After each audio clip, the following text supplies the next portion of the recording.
সবাই কেমন আছে? নতুন একটা ভিডিও দিতেছে ফিলিস্তিন রাষ্ট্র। ওকে, ফিলিস্তিন যদিও ফিলিস্তিন এখনো রাষ্ট্র ন, পর্যবেক্ষক রাষ্ট্র। ফিলিস্তিন রাজধানী হচ্ছে রামাল্লাহ, যদি ওরা দাবি করে হচ্ছে জেরুজালেম, কিন্তু রামাল্লাহ বর্তমানে পরিচিত।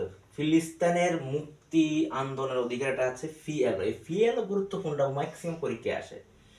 ফিএল এর পূর্ণরূপ হচ্ছে প্যালেস্তাইন লিবারেশন অর্গানাইজেশন। এটা প্রতিষ্ঠিত হয়েছিল 1966 সালের 28 মে। এই ফিওলের যেটা প্রতিষ্ঠাটা মনে হচ্ছে ইয়াসির আরাফাত, এবং এই ফিওলের রাজনীতি আল ফাত্তা একটা রাজনৈতিক দল আছে যেটার হেড ছিল ইয়াসির আরাফাত। এটা আল ফাতা প্রতিষ্ঠিত হয়েছিল 1959 সালে। তারপর হচ্ছে স্বাধীন ফিলিস্তিন রাষ্ট্র ঘোষণা করেন, এটা গুরুত্বপূর্ণ জিনিস সবচেয়ে বেশি আসে। স্বাধীন ফিলিস্তিন রাষ্ট্র ঘোষণা করেন 1988 সালে আলজেরিয়ার পার্লামেন্টে প্রথম ঘোষণা করেন স্বাধীন ফিলিস্তিন রাষ্ট্র।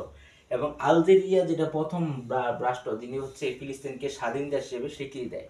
এবং ফিএলও সদর দপ্তর হচ্ছে রামাল্লায়। অসলো যেটা আমরা জানি, মার্কিন যুক্তরাষ্ট্র ইসরায়েল এবং ফিলিস্তিনের মধ্যে চুক্তি হয়েছিল, অসলো চুক্তি 1993 সালে 13 সেপ্টেম্বর। এই চুক্তিটা হয়েছিল ইয়াসির আরাফাত আইজাক রবিনের মধ্যে। পরবর্তী 1994 সালে ওনারা নোবেল প্রাইজ যৌথভাবে।